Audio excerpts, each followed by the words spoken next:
స్తుతించుటమానను స్తుతించుటమానను అంతా నా మేలుకే ఆరాధన యేసుకే అంతా నా మంచికే తన చిత్తమునకు తల వంచితే తన చిత్తం కూడా చప్పట్లు పెడదాం.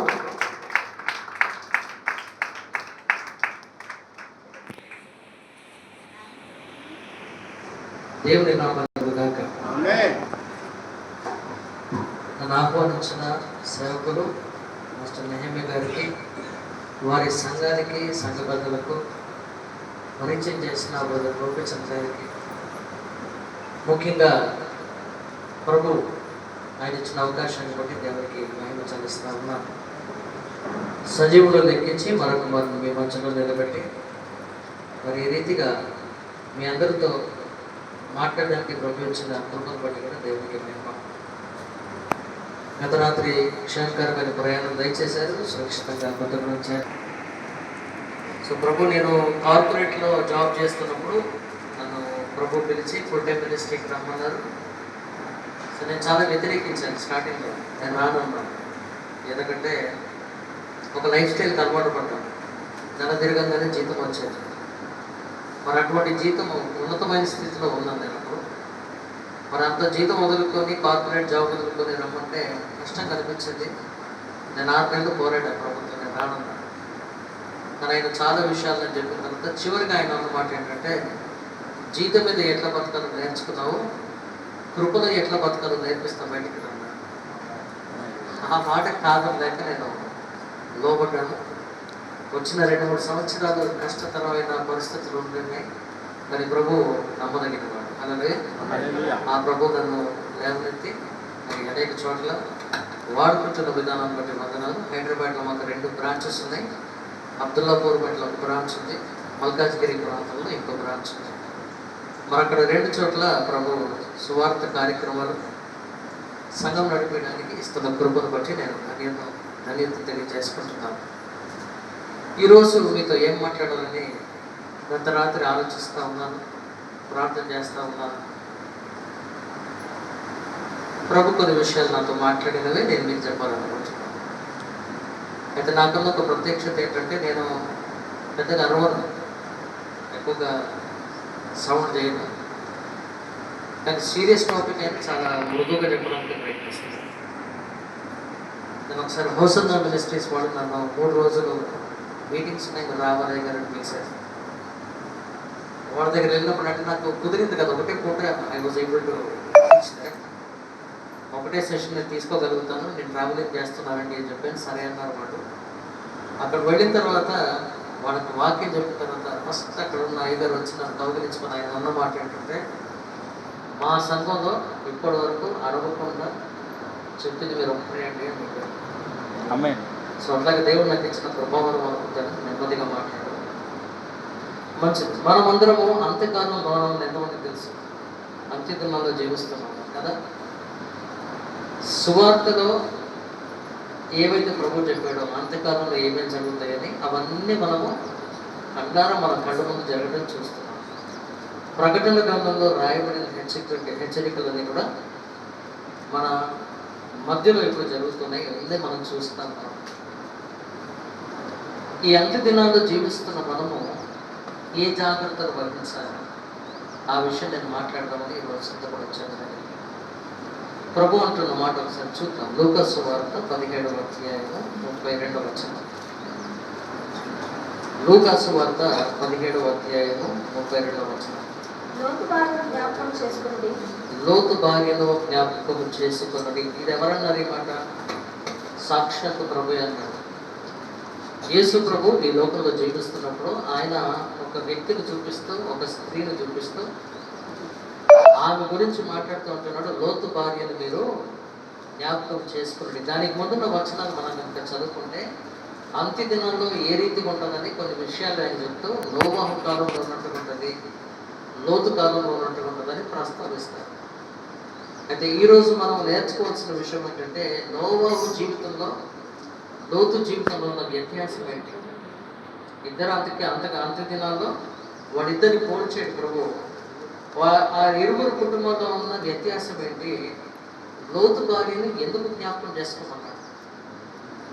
దీని నుండి మనం కనుక కొన్ని పాఠాలు నేర్చుకోగలిగితే ప్రభువుకు దగ్గరగా ఆయన రెండో రాకడకు సిద్ధపడే వారిగా ఉంటామని మనకు మన దేవుని బయట గుర్తు చేస్తా ఉన్నాం. అయితే మా చర్చిలో నాకు చెప్పడం అలవాటు కాబట్టి నేను కూడా చెప్తున్నాను, ఏ సేవకులు వచ్చి నిలబడి వాక్యం చెప్పినా మీరు క్రైస్తవులుగా ఏం చేయాలంటే బెరియా సంఘస్థులు చేసినట్టుగానే చేయాలి.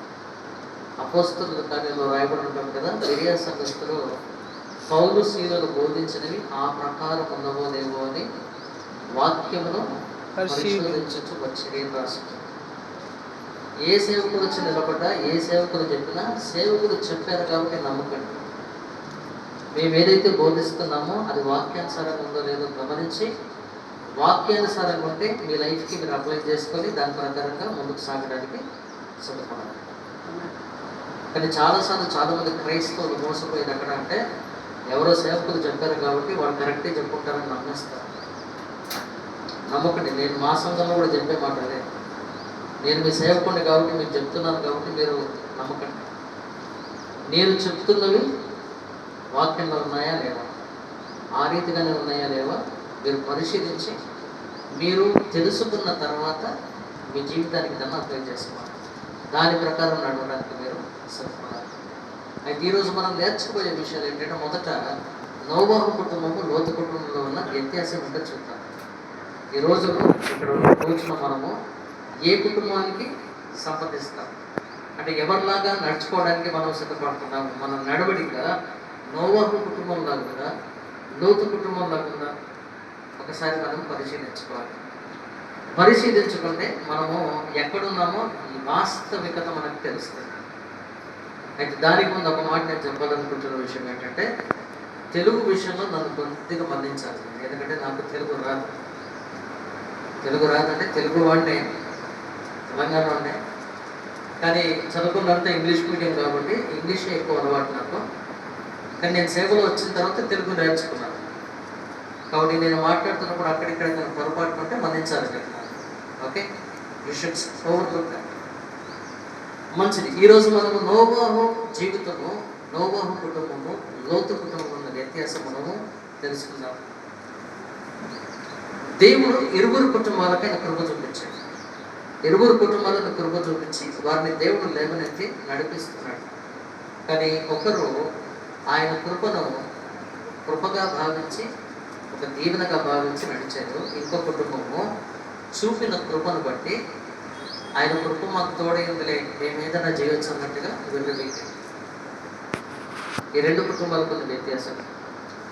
లోతు కుటుంబం గురించి కనుక మాట్లాడితే, వెనుక తీసిన భార్య లోతు కుటుంబం గురించి చెప్పాలంటే, లోతు కుటుంబంలో చూస్తే మనము వెనుక తీసిన భర్త, వెనుక చూసిన భార్య లోక సంబంధం, శరీర సంబంధమైన కుటుంబంగా కనబడుతుంది. లూకా సువార్త 17వ అధ్యాయం మీరు కనుక మొత్తం ధ్యానిస్తే, ఈ 17వ అధ్యాయము 4 భాగాలుగా మనం విభజించవచ్చు. 17వ అధ్యాయాన్ని 4 భాగాలుగా మనం విభజించవచ్చు. మొదటి 6 వచనాలు క్షమాపణ గురించి మాట్లాడతాయి. మొదటి 6 వచనాలు క్షమాపణ గురించి మాట్లాడతాయి. 7 నుంచి 10 వచనాలు ఆయన విశ్వాస్యతను గురించి మాట్లాడతాయి, లేదా నమ్మకత్వం గురించి మాట్లాడతారు. 11 నుండి 19 వచనాలు కనుక చూసినట్టయితే కృతజ్ఞత స్వభావం గురించి మాట్లాడతాయి, థ్యాంక్స్ గివింగ్. 20 నుండి 37 వచనాలు చదివినట్టయితే మనము ఏ రీతిగా సిద్ధపాటు కలిగి ఉండాలి, గమనిస్తూ ఉండాలి, దాని గురించి మాట్లాడతాం. కాబట్టి లూకా సువార్త 17వ అధ్యాయం 4 భాగాలుగా డివైడ్ చేసుకోవచ్చు. మొదటి 6 వచనాలు క్షమాపణ గురించి, 7 నుండి 10 వచనాలు ఆయన నమ్మకత్వం గురించి, 11 నుండి 19 వచనాలు కృతజ్ఞత గురించి, 20వ వచనం నుండి 37 వచనాలు సిద్ధపాటు గురించి, మెలకువగా ఉండటం గురించి మాట్లాడతాయి. ఏ విషయంలో మనము ఈ రీతిగా వ్యవహరించాలి? సంబంధాల విషయంలో మనము క్షమాపణ గుణం కలిగి ఉండాలని మనం నేర్చుకోవాలి. సంబంధాలు, భార్య భర్తలు, తల్లిదండ్రులు పిల్లలు, సంఘము సేవకుడు, ఈ సంబంధాల విషయంలో క్షమాపణ గుణం కలిగి ఉండాలని ప్రభు మనకు నేర్పిస్తూ ఉన్నాడు. సేవ విషయంలో నమ్మకత్వం కలిగి ఉండాలని మనము నేర్చుకోవాలి. పరిచర్య చేసే విషయంలో సేవకులుగా మేము చేసే పరిచర్య, దాంట్లో మేము నమ్మకత్వం చూపించాలి. సంఘస్థులుగా మీరు మీ నమ్మకత్వాన్ని మీరు కనపరచాలి. కుటుంబంలో కూడా యజమాని ఉంటాడు, ఆయన చేయాల్సిన పని ఆయన చేస్తారు, కుటుంబం అంతా చేయాల్సిన పని చేస్తూ ఉండాలి. నమ్మకత్వం విషయం చూపించాలి. మేలు పొందిన విషయంలో కనుక చూస్తే కృతార్థమై ఉండాలి. మేలు పొందిన విషయంలో కృతార్థమై ఉండాలి. రాకడ విషయంలో సిద్ధపాటు కలిగిన వారిగా ఉండాలి. కాబట్టి లూకాసు వార్త ఇంటికి వెళ్ళిన తర్వాత మళ్ళీ ఒకసారి చదువుకోండి. 17వ అధ్యాయము. నేను చెప్పిన ఈ 4 విషయాలు మీరు ఒకసారి ధ్యానిస్తే అది మీ జీవితానికి, మీ కుటుంబానికి, మీ సంఘానికి, సంఘ జీవితానికి ఏ రీతిగా మీరు దాన్ని అనుభవించుకోవచ్చో మీరు ప్రభు మాట్లాడతారు. దాన్ని బట్టి మీరు సిద్ధపడవచ్చు. నోవాహు కుటుంబం గురించి కనుక మాట్లాడితే, లోతు కుటుంబం గురించి చెప్పాను పడుతుందా? వెనుక తీసిన భర్త, వెనుక చూసిన భార్య. వాడు నమ్మకంగా లేరు, ప్రభు కార్యాన్ని చేయలేకపోయారు. నోవాహు కుటుంబం గురించి మాట్లాడితే భయముతో కూడిన భక్తి. ఎటువంటి భక్తి వాడు? నోవాహు కుటుంబం భయముతో కూడిన భక్తి. అంటే వాడు భక్తి ప్రదర్శిస్తున్నప్పుడు దేవుని భయము కలిగి వాడు ప్రదర్శించాడు భక్తి. లోతు కుటుంబం గురించి కనుక మాట్లాడితే, వారి కుటుంబ భక్తి గురించి కనుక మనం మాట్లాడితే బలవంతము చేత కూడిన భక్తిలా కనిపిస్తుంది. ఎవరో చెప్పారు కాబట్టి, నా ద్వారా ఇది కోరబడ్డది కాబట్టి నేను చేయాలి అన్న బలవంతపు ధోరణి, ఏదో నా ద్వారా కోరబడింది కాబట్టి, నేను క్రైస్తవుని కాబట్టి, నేను దేవుని నమ్ముకున్నాను కాబట్టి, ఈ కుటుంబంలో పుట్టాను కాబట్టి నేను చేయాలి అన్న ఆలోచనతో చేస్తున్నట్టుగా కనబడుతుంది. ఒకరిదేమో ట్రూత్ఫుల్ డివోషన్ అనొచ్చు, అంటే నమ్మకమైన భక్తి కనపరుస్తున్నారు. ఇంకొకరు ఫోర్స్ఫుల్ డివోషన్, ఒత్తిడి చేత కోరబడ్డది కాబట్టి చేయడం, ఆ రీతిగా కనబడతా ఉన్నారు. కాబట్టి అంత్య దినాల్లో ప్రభు 2 కుటుంబాలను చూపిస్తున్నాడు. నోవాహు కుటుంబం ఒకటి, లోతు కుటుంబం ఒకటి. ఈ 2 కుటుంబాలలో అంత్య దినాల్లో ఈ రీతిగా సంభవిస్తాయని మాట్లాడిన తర్వాత చివరిగా 32 వచనంలో అంటున్నాడు, లోతు భార్యను జ్ఞాపకం చేసుకున్నది. అంటే కుటుంబాల గురించి మాట్లాడిన దేవుడు కుటుంబాల ప్రస్తావన అయిన తర్వాత వ్యక్తిగతంగా ఒక వ్యక్తిని చూపించి మాట్లాడుతున్నాడు. అంటే దాని అర్థం ఏంటంటే కుటుంబం గురించి మనకు చాలా ఇంపార్టెంట్, కానీ వ్యక్తిగతంగా మన జీవితం ఎట్లుందో చూసుకోవడం కూడా చాలా ప్రాముఖ్యమైన విషయం. మన భక్తి వ్యక్తిగతంగా మనం ఏ రీతిగా కొనసాగిస్తున్నాం. పౌరు భక్తులు అందుకే ఫిలిప్పీలకు రాసిన పత్రికలు అంటాడు, భయముతోనూ వణుకుతోనూ మీ స్వరక్షణను కొనసాగించండి. It is our individual choice అండి.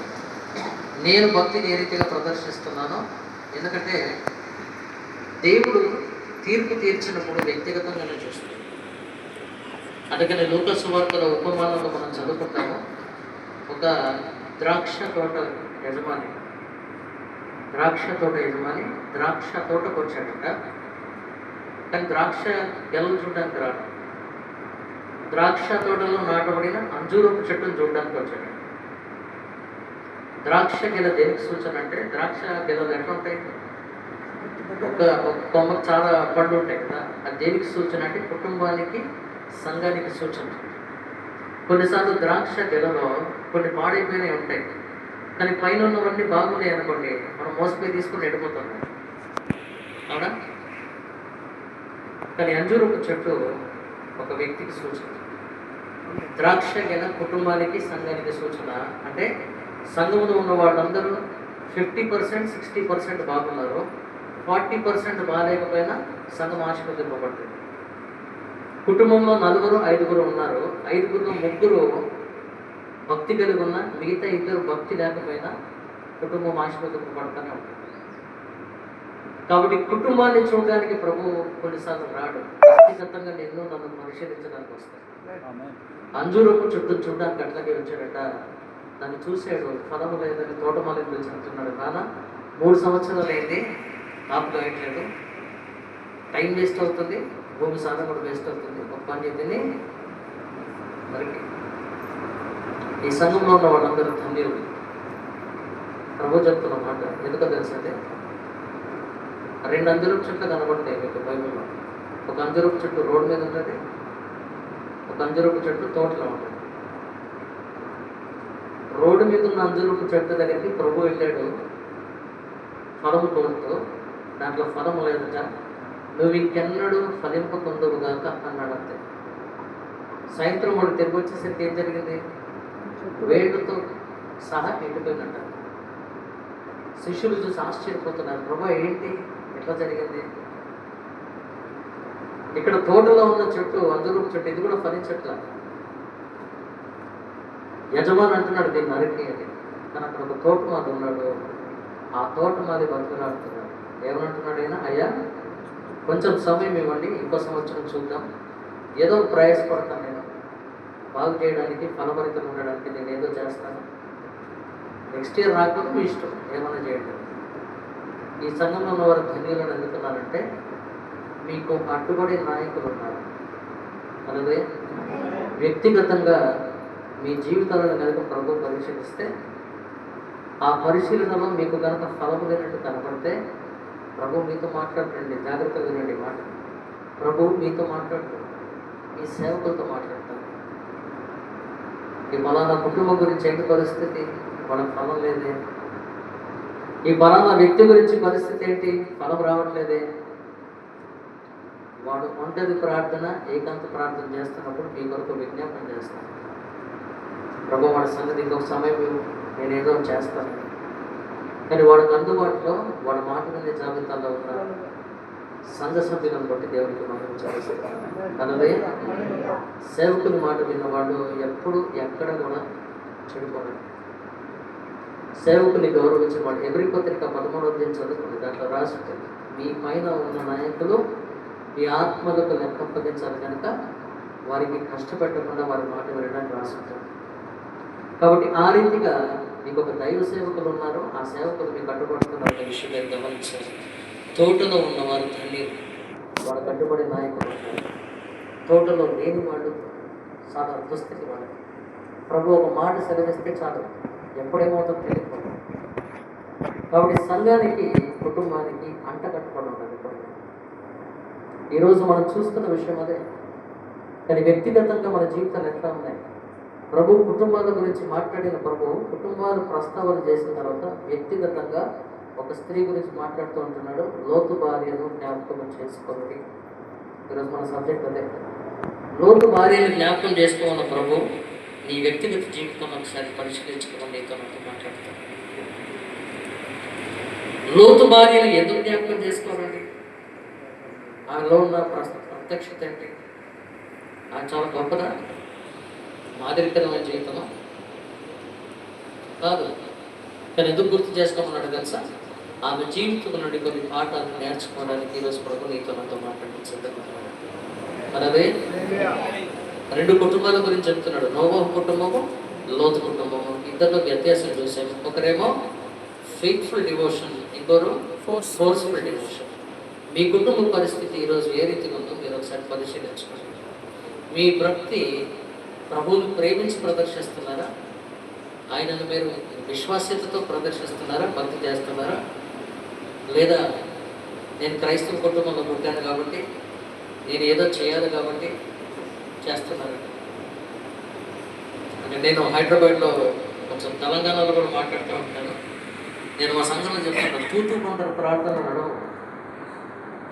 చాలామంది క్రైస్తవులు నేర్చుకున్న ప్రార్థనలు, బైబిల్ చేసిన ప్రార్థనలు, అక్కడ ఇక్కడ విన్న ప్రార్థనలు చేస్తున్నారు. యథార్థమైన ప్రార్థన హృదయపూర్వకంగా చేసేవాడు చాలా అర్థం. మనం ప్రార్థన చేసినప్పుడు ఎట్లా చేస్తారో తెలుసా? చాలామంది ప్రార్థన అంటే మన తప్పు దాచుకోవచ్చు, మనం అట్లాగే నేర్చుకున్నాం, కానీ దాన్ని ఆత్మపూర్వకంగా మనం మార్చుకోవాలి. ఒకప్పుడు నేను కూడా అదే ప్రార్థనలో ఉన్నాను. ప్రార్థన అనగానే మనందరికీ అలవాటైంది ఏంటంటే 2 నిమిషాలు స్తుతి చేస్తాం అంతే. ప్రభా నువ్వు సువన్సో పరిశుద్ధుడా, గొప్ప దేవ, సర్వోన్నతుడా, ఇంకా ఆయనకున్న నామాలని పనిచేసి దాని తర్వాత వచ్చేదంతా మన సబ్జెక్టే. నాకు ఇది కావాలా, నాకు అది కావాలా, నాకు ఇట్లా చేయి, నన్ను ఇట్లా చేయి, నా కుమార్తెను ఇట్లా చేయి, నా కొడుకుని ఇట్లా చేయి, వారికి పెళ్లి చేయి, ఈమెకు పిల్లలు కావాలా, వాడు అమెరికా పోవాలా, వీడు ఆస్ట్రేలియా పోవాలా, ఫీజు కట్టాలా, రెంట్ కట్టుకోవాలా, నాకు ఇది కావాలి.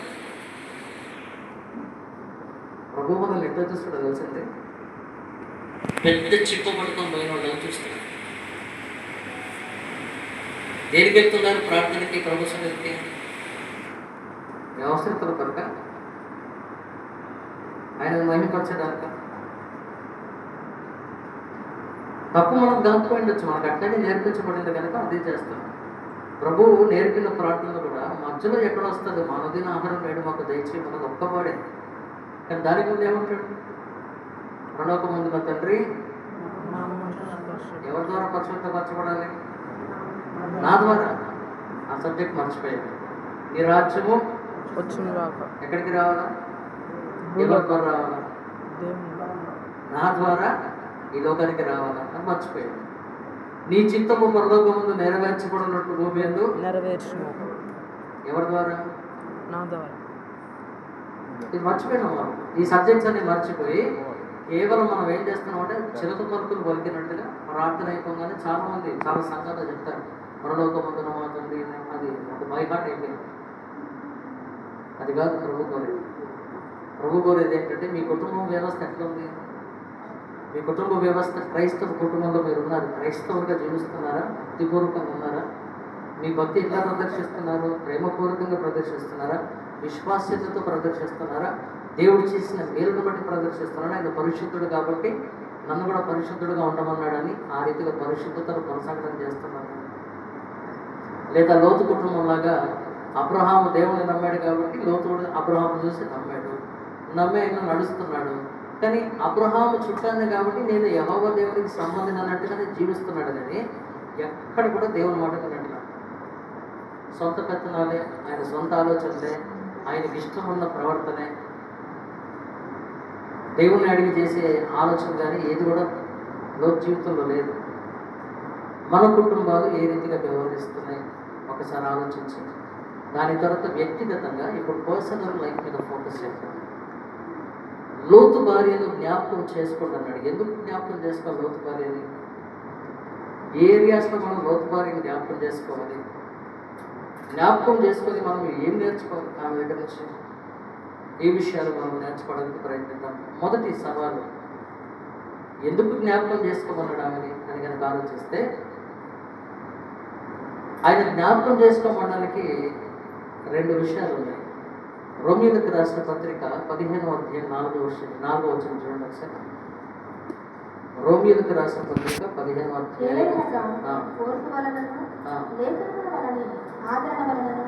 మనకు నిరీక్షణ కలుగుటకై పూర్వమందు రాయబడినవన్నీ మనకు బోధ కలుగు నిమిత్తము రాయబడి ఉన్నవి. చూసారా? బోధ కలుగు నిమిత్తము రాయబడి ఉన్నది. లోతు భార్యను జ్ఞాపకం చేసుకొని లోతు భార్య గురించి ఆమె లైఫ్ గురించి మనం ఈరోజు నేర్చుకుంటున్న పాఠము మనకు ఒక బోధగా మారింది. బోధ వాడి జీవితాన్ని చూసి మనం అందులో నుంచి ఒక పాఠం నేర్చుకొని, ఓహో ఆమె ఈ రీతిగా ఉంది, ఉన్నందుకు ఈ రీతిగా ఆశీర్వదింపబడింది, లేదా ఈ రీతిగా ఆమె శాపగ్రస్తురాలైంది కాబట్టి నేను చేయకూడదు, నేను జాగ్రత్త పడాలి అన్న బోధ మనం పొందుకోవాలి. కొరింథీయులకు రాసిన మొదటి పత్రిక 10వ అధ్యాయం 11. కొరింథీయులకు రాసిన మొదటి పత్రిక 10వ అధ్యాయం 11. సంగతులు దృష్టాంతముగా వారికి సంభవించి యుగాంతమందున మనకు బుద్ధి కలుగుటకై రాయబడింది. బుద్ధి కలుగుటకై. లోతు భార్యను జ్ఞాపకం చేసుకోవడానికి కారణాలు ఏంటంటే రెండు కారణాలు చూపిస్తున్నాడు ప్రభు. ఒకటేమో బోధ కలుగు నిమిత్తము, రెండవది బుద్ధి కలుగు నిమిత్తం. బుద్ధి కలగాలంటే ఏం చేయాలి? ఇప్పుడు స్కూల్లో పిల్లలు హోంవర్క్ చేయలేదు, టీచర్ అందరిని అడుగుతుంది హోంవర్క్ చేసావా అని అడుగుతున్నప్పుడు ఈ ఫస్ట్ బెంచ్లో ఉన్నాడు ఎవరన్నా ఒకరు నేను చేయలేదండి అంటే టీచర్ వాడిని కొట్టింది అనుకోండి. లాస్ట్ బెంచ్లో ఉన్నాడు వాడు నేర్చుకోలేదు, వాడు చేయలేదు, వాడికి ఏమవుతుంది? వీడిని చూసి బుద్ధి తెచ్చుకుంటాడు వాడు. అమ్మో నేను చేయకపోతే నాకు కూడా ఇదే శిక్ష సంభవిస్తుంది కనుక నేను చేయాలి అన్న ఆలోచన కలిగి వాడు బుద్ధి తెచ్చుకుంటాడు.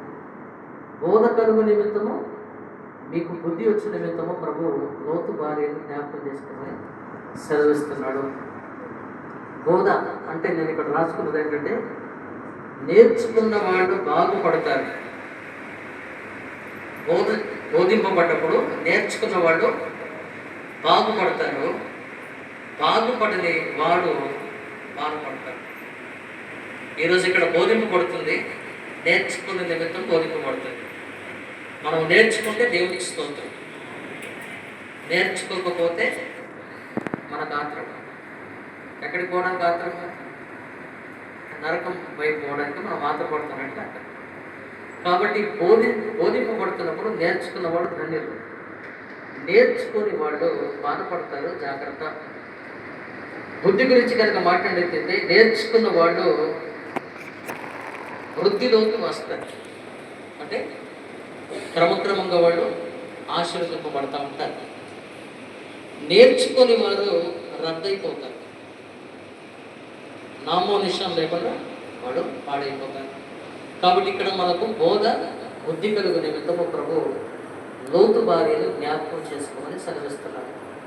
లోతు భార్య నుంచి ఏం నేర్చుకోవాలండి? మనము కొన్ని విషయాలు చెప్తాను, జాగ్రత్తగా వినండి. అది మీ జీవితానికి మీరు ఒకసారి కంపేర్ చేసుకోవడానికి ప్రయత్నించండి.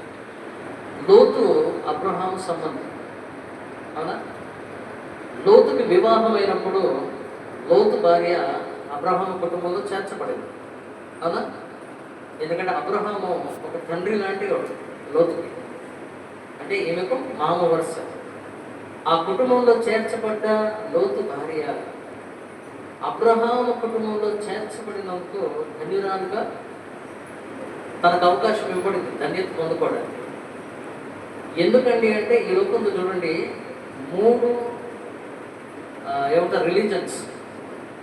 మూడు రిలీజన్స్ అబ్రహాము మా తండ్రి అని చెప్పడానికి ఇష్టపడతారు. మొదటి జూడాయిజం, యూదులందరూ కూడా అబ్రహాము మా పితరుడు అని చెప్తారు. రెండవది క్రిస్టియన్స్, మనమందరం కూడా అబ్రహాము మా పితరుడు అని చెప్తారు. మూడవది ముస్లిమ్స్, వాళ్ళందరూ కూడా ఏం చెప్తారు? అబ్రహాము మా పితరుడు అని చెప్తారు. మరి ఎంత ధన్యత కలిగిన ఆ నామం అబ్రహాము,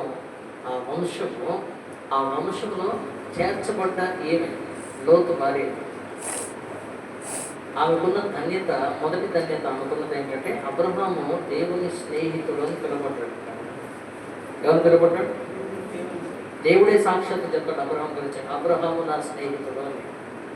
మరి అబ్రహాము దేవునితో అంత స్నేహం చేస్తున్నప్పుడు ఆ కుటుంబంలో చేర్చబడ్డ ఏమి అబ్రహామును చూసి దేవునితో స్నేహం చేయడం నేర్చుకుందా?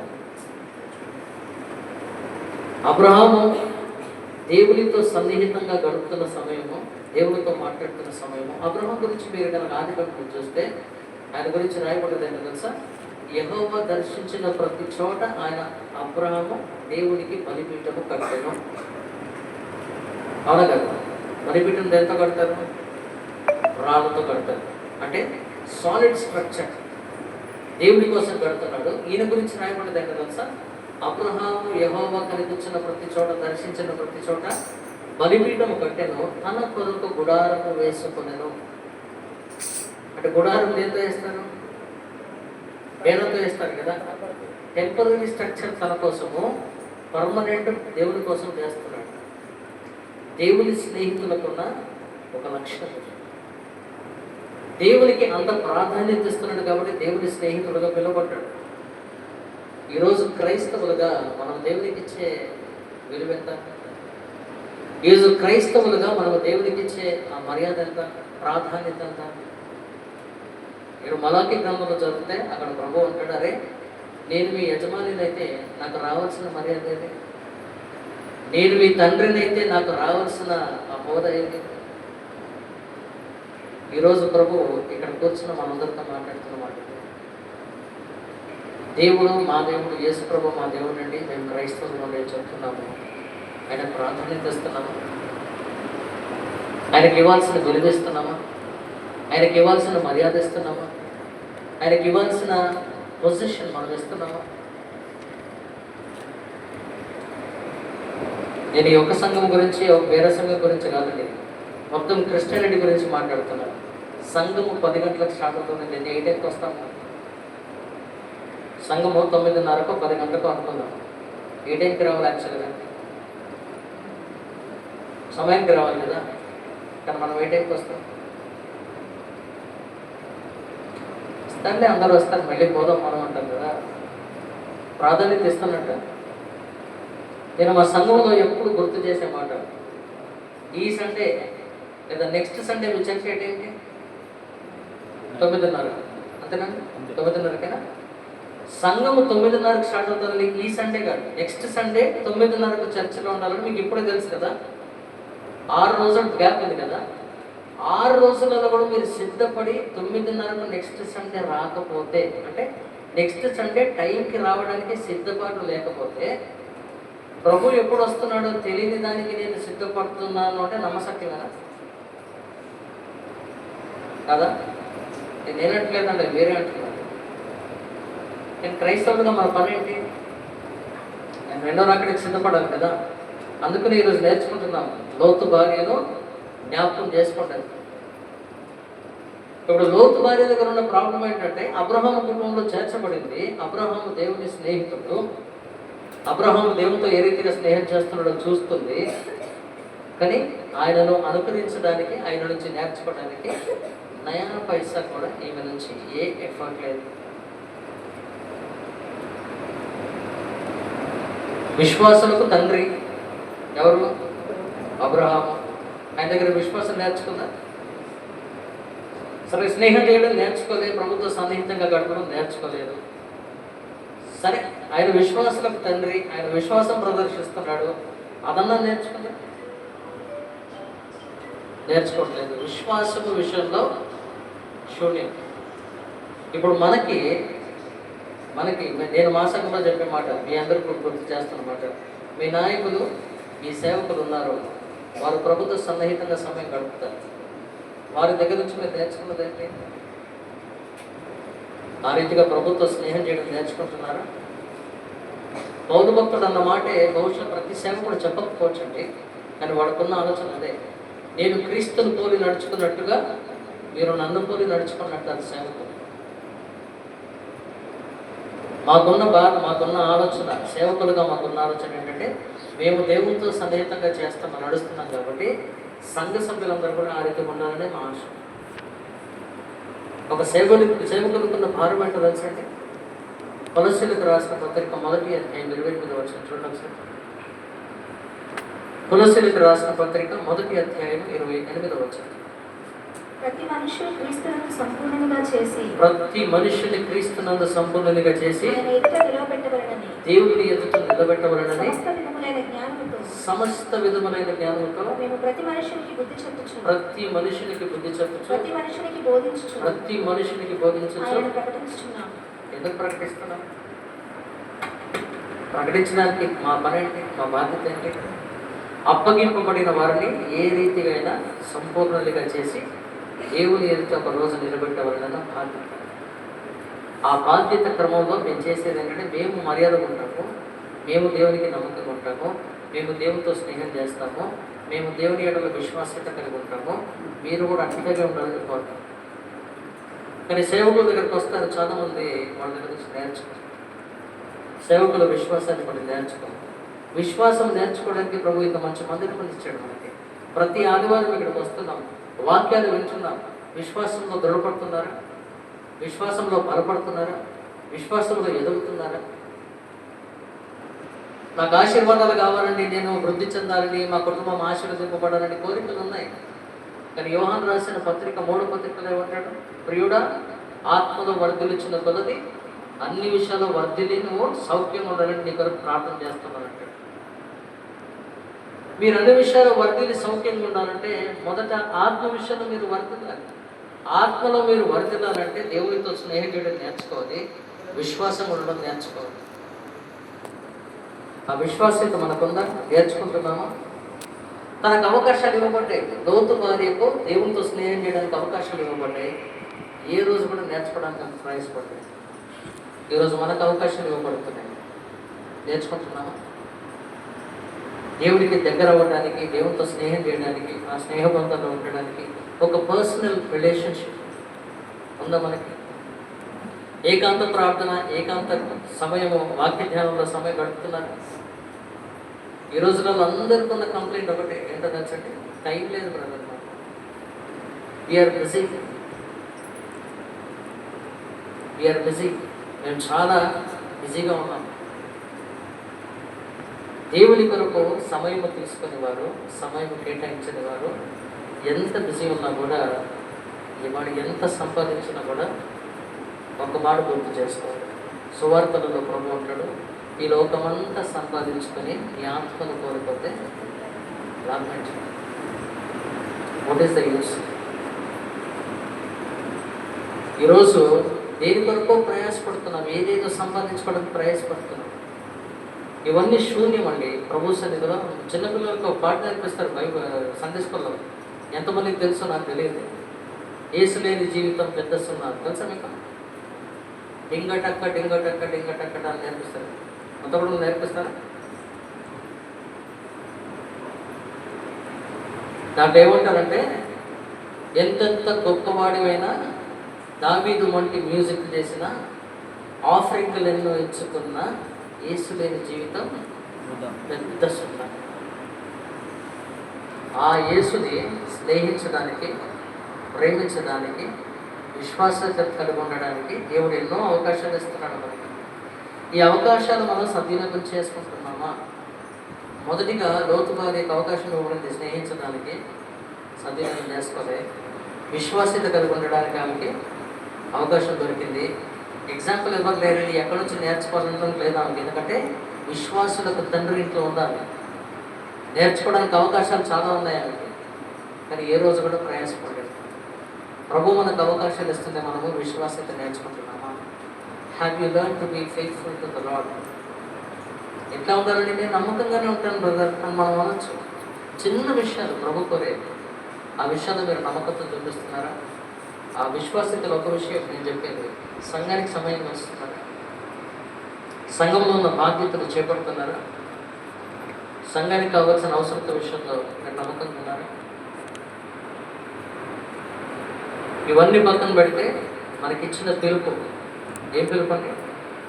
ఇది ప్రతి ఒక్కరికి వర్తిస్తుంది, సేవకులకు ఒక్కరికి కాదు, ప్రతి ఒక్కరికి వర్తించే పిలుపు. మీరు సర్వలోకానికి వెళ్ళి సర్వ సృష్టికి, మనము తరాలు తరాలు తరాలు వింటూనే ఉంటాం. ఎప్పుడన్నా నోరు తెరిచే వరకు సువార్త చెప్పాను. ఈ విషయంలో విశ్వాసత కలిగి ఉన్నాము. పాతకాలం పాట ఉంటుంది, ఆంధ్ర క్రైస్తవ కీర్తన ఉంటుంది తెలుసా మీకు? ఒడ్డు చేరి నీ ఎదుట నిలిచినప్పుడు రక్షక, ఒక ఆత్మనైన దేక నీ నుంచి త్రోసిపోయబడతాను. ఎన్ని ఆత్మలు సంపాదించారు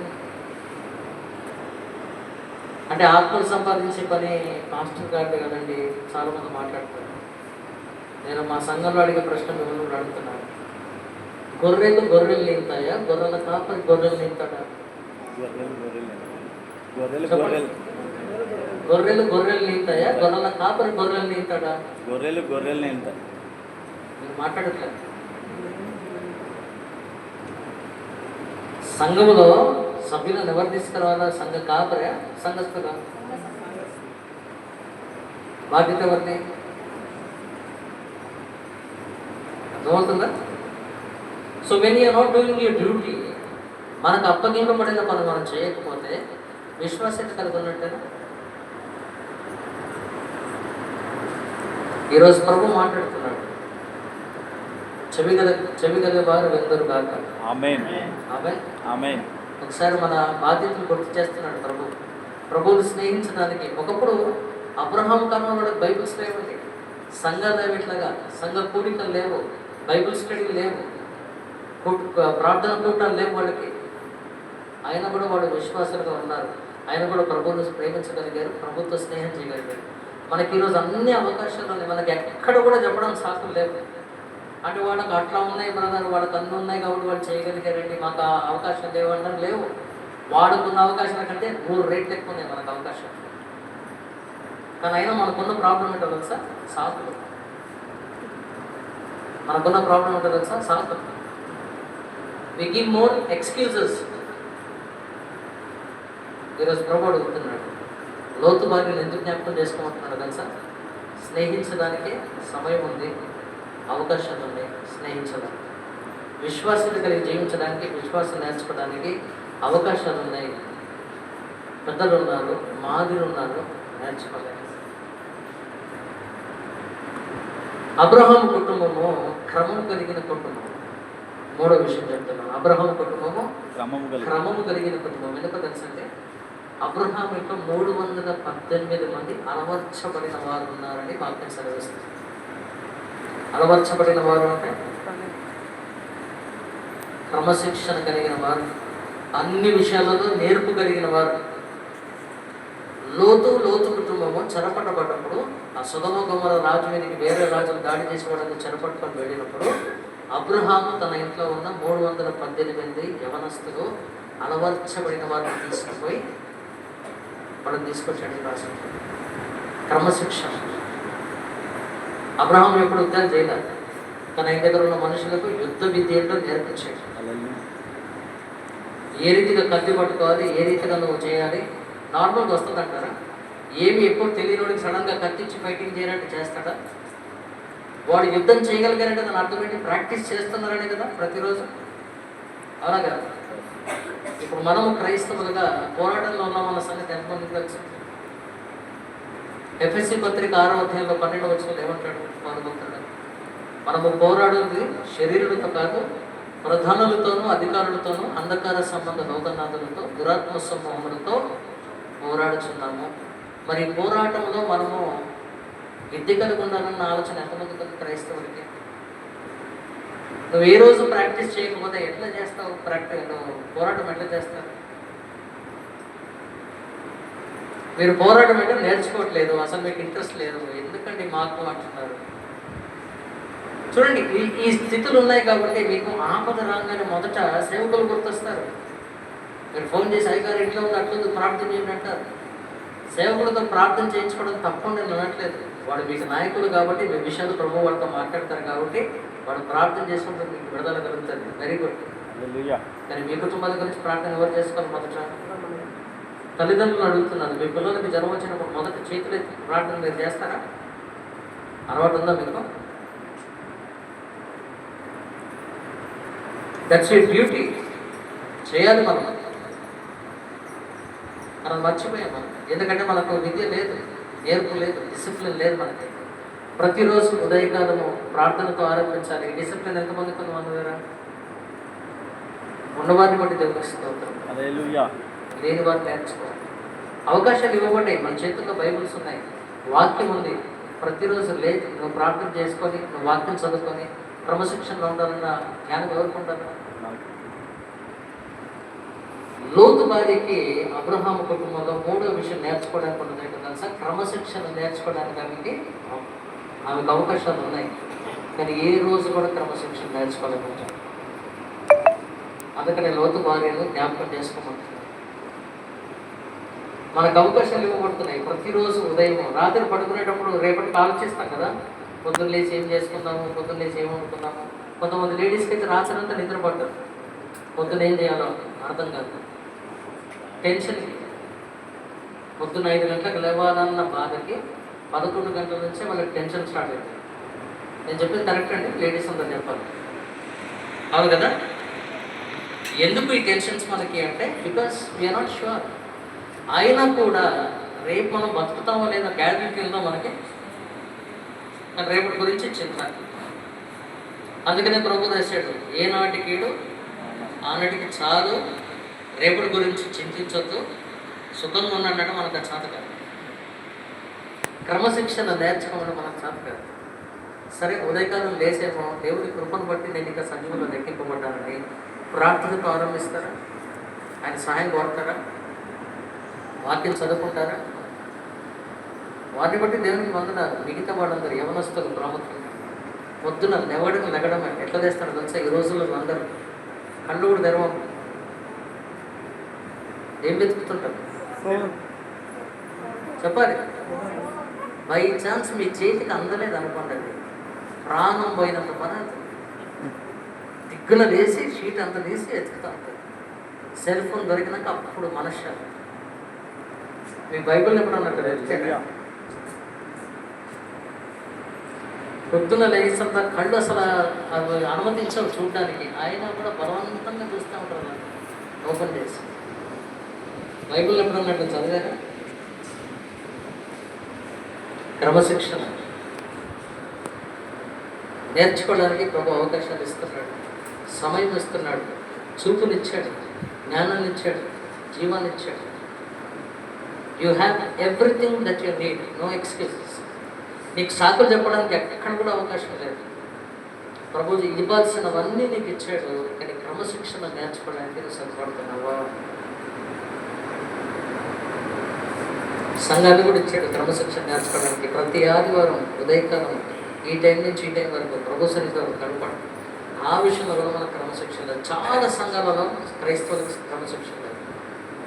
10 గంటలకు చర్చ అంటే మెల్లిగా 11, 11:30 ఏదో పెళ్ళికి వచ్చినట్టు. ఇక మన ధోరణి ఎట్లుంటుంది తెలుసండి, అంటే హైదరాబాద్లో ఉన్న వాళ్ళ గురించి మాట్లాడుతున్నాం, కొత్తగూడెంలో ఉన్న వాళ్ళందరూ మంచోళ్ళు. హైదరాబాద్లో ఉన్న వాళ్ళ ధోరణి ఎట్లుంటుందో తెలుసా? వాళ్ళ ధోరణి ఎట్లుంటుందంటే సంఘానికి వచ్చి ప్రభుత్వం అంటుంటారు, ప్రభా సండే నీకు టైం ఇచ్చిన, ఇక రేపటి నుంచి నెక్స్ట్ సండే దాకా నాకు సంతాయించదు, నీకు ఇవ్వాల్సిందంతా ఈరోజే చేస్తున్నాను, నీకు నాకు చదువుబాటు అయిపోయింది, నెక్స్ట్ సండే దాకా మళ్ళీ నన్ను ఏం కోరద్దు నా నుండి అన్న ధోరణిలో ఉంటాడు. బిజీ.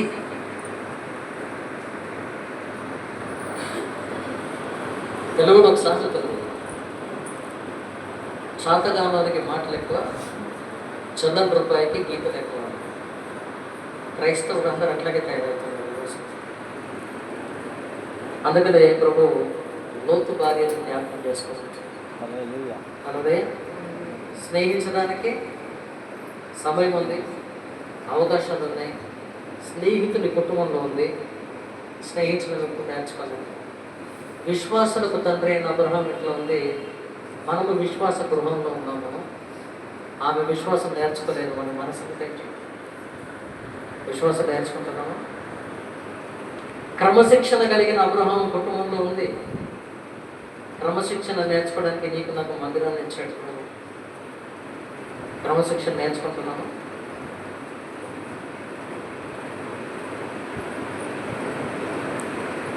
చివరిగా ప్రార్థనా పరుడు అబ్రహాం. ఎవరు? ప్రార్థనా పరుడు. ఈ రోజులలో చాలా మంది కుటుంబాలకి, క్రైస్తవ కుటుంబాలకి వెళ్ళినప్పుడు దర్శించినప్పుడు వాళ్ళ కుటుంబ యజమానితో మాట్లాడుతున్నప్పుడు బ్రదర్ గారు ప్రార్థన చేయమంటే అంటారు. ఎందుకు? తగ్గింపు స్వభావం అన్న ఫీలింగ్ ఇస్తారు, కానీ సిగ్గులేని తనమని నేను అంటాను. మీరు ఏమంటారు నాకు తెలియదు. ప్రార్థన చేయడం రాదు. చాలామంది క్రైస్తవులకు సందర్భ సహితమైన ప్రార్థనలు కూడా రావు. ఒకసారి ఒక పెళ్ళికి వెళ్ళాము, అంటే ఒక ఎంగేజ్మెంట్ ప్రోగ్రామ్కి వెళ్ళాము. ఆ ఎంగేజ్మెంట్లో సేవకులు ఎవరో వేరే వాడు మాట్లాడాల్సిన వాడు చాలా లేట్గా వచ్చాను. ఆ కార్యక్రమం అంతా అయ్యేసరికి 3:30 దాటింది. 3:30 తర్వాత భోజనాలు. అప్పటికే షుగర్ ఉన్నవాడు, బీపీ ఉన్నవాడు అనుకుంటుంటారు పెద్దలు, వాళ్ళందరూ వెయిట్ చేస్తున్నారు బాబు ఓపిక. ఆ టైంలో భోజనాన్ని కూర్చున్నప్పుడు ఒకసారి ఒక పెద్ద ఇట్లాగే అన్నారు, ప్రార్థన చేయండి ఆహారం దొరకండి. ప్రార్థన ఏం చేయాలి? ఆహారం కొరకు ప్రార్థన చేయండి. ఆహారం కొరకే ప్రార్థన చేయాలి. ఆయన ఎక్కడి నుంచి మొదలు పెట్టారంటే, ప్రభా ఆకాశాన్ని బ్లూగా చేసిన నీకు వందనాలు, చెట్లను గ్రీన్గా చేసిన నీకు వందనాలు. అవన్నీ ఎందుకండి? ఆహారం కదా. గత సంవత్సరం కాపాడినందుకు నీకు వందనాలు. ఇవన్నీ చేయకూడదు. సందర్భ సహితమైన ప్రార్థన నేర్చుకున్నారా? కొంతమందికి కొన్ని పాయింట్స్ ఇచ్చి ప్రార్థన అంశాలు పెట్టినప్పుడు ఒక అంశం ఇచ్చి దీని కొరకు ప్రార్థన చేయమంటే అది తప్పించి మిగతావన్నీ చేస్తారు. చేయకూడదు అట్లా. You should learn to pray specifically. మీకు ఏదైతే అంశం ఇవ్వబడిందో ఆ అంశం కొరకు ప్రార్థన చేయడం నేర్చుకోవాలి. కుటుంబం కొరకు ప్రార్థన చేస్తున్నప్పుడు కుటుంబం కొరకే ప్రార్థన చేయాలి. సంఘంలో ప్రార్థన చేస్తున్నప్పుడు మిగతా విషయాలు తీసుకురావద్దు, మీ పర్సనల్ విషయాలు తీసుకురావద్దు. సంఘం కొరకు ప్రార్థించాలి. ఆహారానికి ప్రార్థన చేస్తే చేయమన్నప్పుడు ఆహారం కొరకే ప్రార్థించాలి. ఆ రీతిగా ప్రార్థన మనం నేర్చుకున్నామా? ప్రార్థన అంటే ఏంటంటే, ప్రార్థన అంటే దేవుడితో మాట్లాడడం అని మనం నేర్చుకున్నాం. అవునా? నేను ఇచ్చే ఎక్స్ప్లెనేషన్ ఇస్తాను, వినండి జాగ్రత్తగా. What is prayer? ఇంగ్లీష్లో చెప్పి తెలుగులో చెప్పడానికి ప్రయత్నిస్తాను. Prayer is your heavenly licence for earthly intervention.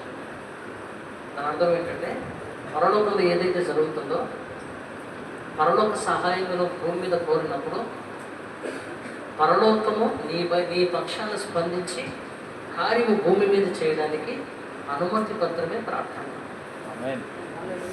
హల్లెలూయా. ఇక్కడ నువ్వు చేయాల్సిన అధికారం మనకిచ్చాడు ప్రభు.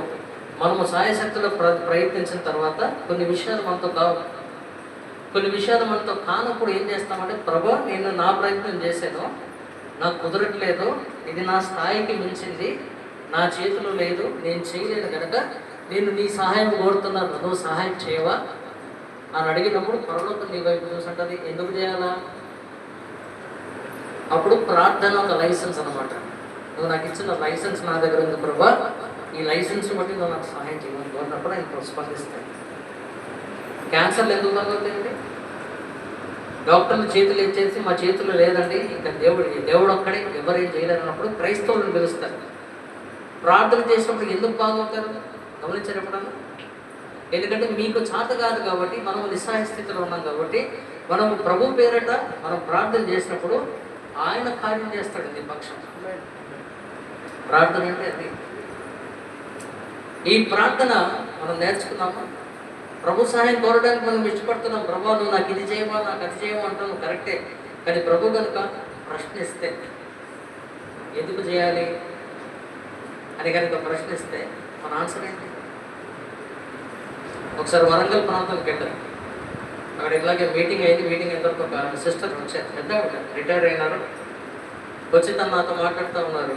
నేను ఇంత చేస్తాను, నా సేవకులకు అంత చేశాను, అట్లా చేశాను, ఇట్లా చేశాను, అన్నీ మాట్లాడిన తర్వాత బాగా మోకాళ్ళు నొప్పులు, నాకు కొంచెం ప్రార్థన చేయమని.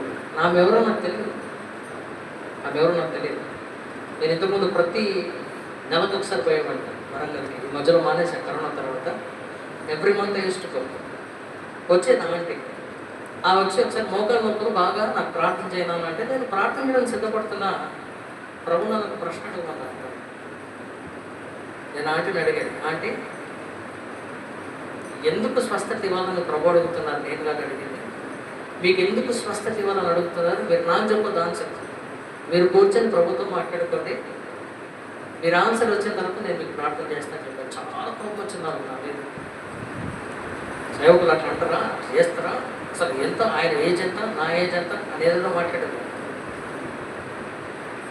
2 సార్లు నేను 2 నెలలు నేను పోతే రాదా, 3వ నెలలో మళ్ళీ వచ్చేది అనే వచ్చేప్పుడు మోకరించి, అప్పటివరకు మోకరించడానికి కూడా నాకు శక్తి ఉండేది కాదు. మోకరించి అంటే నేను ఎందుకు అడిగేది నాకు అర్థమైంది, ప్రభు నాతో మాట్లాడాడు, ఇప్పుడు ప్రార్థన చేయండి. నేను అడిగే ప్రశ్న అదే అండి. మీరు ప్రార్థన చేస్తున్నారు కానీ ప్రభు గారిని అడిగితే ఎందుకు చేయాలి నీకు ఈ పనులు లేదు అని కనుక అడిగితే మన ఆన్సర్ ఏంటి? నీకు అవకాశాలు ఇచ్చాడు స్నేహం చేయడానికి, స్నేహం చేయట్లేదు. విశ్వాసుడిగా జీవించడానికి అవకాశాలు ఇస్తున్నాడు, విశ్వాసత నేర్చుకోవట్లేదు. క్రమశిక్షణ కలిగి ఉండడానికి అవకాశాలు ఇస్తున్నాడు, జీవం ఇచ్చాడు, నీకు అన్ని విధాలుగా సహకారం చేస్తున్నాడు, క్రమశిక్షణ నేర్చుకోవట్లేదు. ప్రార్థన తూతు మొదలు ప్రార్థన చేస్తున్నాడు. పొద్దున్న లేస్తే మన ప్రార్థన ఏంటి?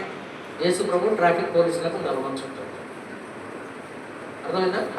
నేను పోతుంటే నువ్వు మార్గాలు సరళం చేయరు. ఎవరు చేస్తారు పని మనకి రోడ్ల మీద? ట్రాఫిక్ పోలీసే కదా. విఐపీ వస్తున్నాడు రాను విసులు కొట్టి అందరినీ మేకని ఆయన పోయేవారు అంటాడు. మనం అదే ఎక్స్పెక్ట్ చేస్తాం ప్రభుత్వం. మన మార్గాలు సరళం చేయాలా? పొద్దునేమైనా ట్రాఫిక్ పోలీసు, రాత్రి వచ్చినాక వాచ్మెన్, నా చుట్టూ, నా పడక చుట్టూ. మనకు నార్మల్ దేవదూతలు కూడా వద్దు, బంగారు దేవదూతలు కావాలి. ఎందుకు? మనకున్న ఫీలింగ్ ఏంటో తెలుసా? దేవదూతలు ఇంతగానే ఉన్నాయి అక్కడ, వేస్ట్ పని లేదు పాటలేదు వాళ్ళకి, నా చుట్టూ పెట్టు ప్రభు అని ప్రార్థన చేస్తాం. మన ప్రార్థన అంతేనా? మీ దేశం కొరకు, మీ ప్రాంతం కొరకు, కొత్తగూడెం కొరకు, క్రైస్తవ సమాజం కొరకు ప్రార్థన చేస్తున్నారు. 1970s కొత్తగూడెంలో ఉన్న క్రిస్టియన్ పర్సెంటేజ్ ఎంతో తెలుసా మీకు? కొత్తగూడెంలో 1960s, 1970s కొత్తగూడెంలో ఉన్న క్రిస్టియన్ పర్సెంటేజ్ 17%. ఎంత? ఈరోజు ఎంత తెలుసా కొత్తగూడెంలో క్రిస్టియన్ పర్సెంటేజ్? తెలుసా? 1.7 ఎంత ఉంది. పెరిగిందా తగ్గిందా? తగ్గడానికి కారణాలు ఎవరు? అసలు మనకి ఇచ్చిన పని ఏంటి? సర్వలోకానికి వెళ్ళి సర్వ సృష్టికి సువార్త ప్రకటించి బాప్తిస్మం పెంచి సంఘంలో చేర్చమన్నారు కదా. కానీ మనకి పని చాలా అవ్వట్లేదు. నేను ఒక ప్రశ్న అడుగుతానండి, అంటే అవుట్ ఆఫ్ ద సబ్జెక్ట్. ప్రభు ఈరోజు దేవుని కుడిపార్శ్వంలో కూర్చొని విజ్ఞాపన చేస్తున్నాడు, తెలుసా అందరికీ? యేసు ప్రభు ఆరోహణమై దేవుని కుడిపార్శ్వంలో కూర్చొని విజ్ఞాపన చేస్తున్నాడు, అవునా? ఎవరి కోసం విజ్ఞాపన చేస్తున్నాడు? మన కొరకు అంటే క్రైస్తవులందరి కొరక, లోకమంతటి కొరక, పాపుల కొరక, పాపుల కొరకు, ఇంకేమంటారు? నాకు వెనికి లేదా మీరు మాట్లాడట్లేదో నాకు అర్థం అవుతుంది. హల్లెలూయా. ప్రభు ఎవరి కోసం ప్రార్థన చేస్తున్నాడు? ఎవరి కోసం విజ్ఞాపన చేస్తున్నాడు? సరే, మీ అందరి ఆలోచన బట్టి నాకు ఏమవుతుందంటే అందరి కొరకు ప్రార్థన చేస్తున్నాడు. పాపుల కొరకు, క్రైస్తవుల కొరకు, లోకంలో ఉన్న ప్రతి ఒక్కరి కొరకు ప్రార్థన చేస్తున్నారని మీరు అనుకుంటున్నారు, విజ్ఞాపన చేస్తున్నారని మీరు అనుకుంటున్నారు. మీకు చిన్న కరెక్షన్ ఇస్తాను చూడండి. హెబ్రీ పత్రిక 7వ అధ్యాయము 25వ వచనం. హెబ్రీ పత్రిక 7వ అధ్యాయము 25వ వచనం. ఈయన అంటే క్రీస్తు, ఈయన అంటే క్రీస్తు తన ద్వారా, అంటే ఆయనను నమ్ముకొని సొంత రక్షకునిగా స్వీకరించి దేవుని యొద్దకు వచ్చు వారి పక్షమున విజ్ఞాపనము చేయుటకు నిరంతరము జీవించుచున్నాడు కనుక వారిని సంపూర్ణంగా రక్షించుటకు. ఇప్పుడు ఎవరి కోసం విజ్ఞాపన చేస్తున్నాడు? దేవుడు ఎదుటకు వచ్చాడు. ఈయన ద్వారా దేవుని యొద్దకు వచ్చు వారి కొరకే. అంటే దాని అర్థం ఏంటి? బాప్తిస్మము పొంది సంఘములో చేర్చబడ్డ వారి కొరకే విజ్ఞాపన చేస్తున్నాడు ప్రభు, అందరి కొరకు చేయట్లా. మరి సంఘంలో ఉన్న వారిని బట్టి దేవునికి స్తోత్రం, వారి కొరకు విజ్ఞాపన చేస్తున్నాడు. బయట ఉన్నవాడి సంగతి ఏంటి? బయట ఉన్నవాడి సంగతి ఏంటి? ఆ బాధ్యత నీకు నాకు ఇచ్చాడు. సర్వలోకానికి వెళ్ళి సర్వ సృష్టికి సువార్తమానం ప్రకటించి బాప్తిస్మం ఇప్పించి సంఘము దాకా తీసుకురా, తర్వాత బాధ్యత నేను తీసుకుంటున్నాడు ఆయన. సంఘము వరకు తీసుకొచ్చే బాధ్యత ఎవరిది? మనది. సంఘంలో వచ్చిన తర్వాత బాధ్యత ఎవరు తీసుకుంటారు? వాడిని సంపూర్ణంగా రక్షించడానికి శక్తివంతుడు ఎవరు? ఆయన. బయట ఉన్నవాడిని రక్షించడు ఆయన, రక్షించలేడు ఆయన. ఆయన పని కాదు. ఆ పని ఎవరిది? ఎవరిది? మనదనకండి, నాది అనండి. ఎవరిది? వ్యక్తిగతంగా ప్రతి ఒక్కరిది. ఇది చేయడానికి మీకు దోహదపడేది, మీకు సహాయపడేది ప్రార్థన శక్తి. ఇప్పుడు అర్థమైందా? ప్రార్థన దేనికి చేయాలి? మీ పక్కనోడు రక్షణ లేదు, మీ బంధువులకు రక్షణ లేదు, మీ ఇంటి వారికి రక్షణ లేదు, మీకు కావాల్సిన వారికి రక్షణ లేదు, మీ స్నేహితులకు రక్షణ లేదు. మీరు ఎక్కడ జాబ్ చేస్తున్నారు, అక్కడ చాలా మంది అన్యులు ఉన్నారు. క్రీస్తు తెలియదు వాళ్ళకి, రక్షణ తెలియదు వాళ్ళకి. వాళ్ళ కోసం మార్గాలు సరళం చేయి ప్రభా, నేను వాళ్ళతో మాట్లాడడానికి అవకాశాలు దయచేయి ప్రభా, సాక్ష్యం చెప్పడానికి సాక్షిగా నన్ను నిలబెట్టు ప్రభా, వాళ్ళకి రక్షణ రావాలి ప్రభా. ఆరోగ్యానికి ప్రార్థన చేస్తున్నారా? ప్రార్థన నేర్చుకున్నారా? ప్రార్థన కానీ ఎంతసేపు ఆ చెప్పు పట్టుకొని గోడ వేసుకోగలరు. నాకు ఇది, నాకు అది, నాకు అట్లా చేయి, నాకు ఇట్లా చేయి, నా బిడ్డని ఇట్లా చేయి, నా కొడుకుని. అది కాదండి ప్రార్థన. ప్రార్థన is the burden God has for you. ప్రజల కొరకు ఆయన కలిగిన భారం నీకు ఇస్తాడు, అది ప్రార్థన. ఆ ప్రార్థన నువ్వు నేర్చుకుంటున్నావా? అబ్రహాము ప్రార్థన పరుడు, లోతు భార్య కానీ ఏ రోజు కూడా ప్రార్థన నేర్చుకున్నాడు. సొదొమ గొమొర్రాలో ఉన్నారు, బాధపడుతున్నారంట కానీ ఏ రోజు ప్రార్థన చేయగలరు కోసం.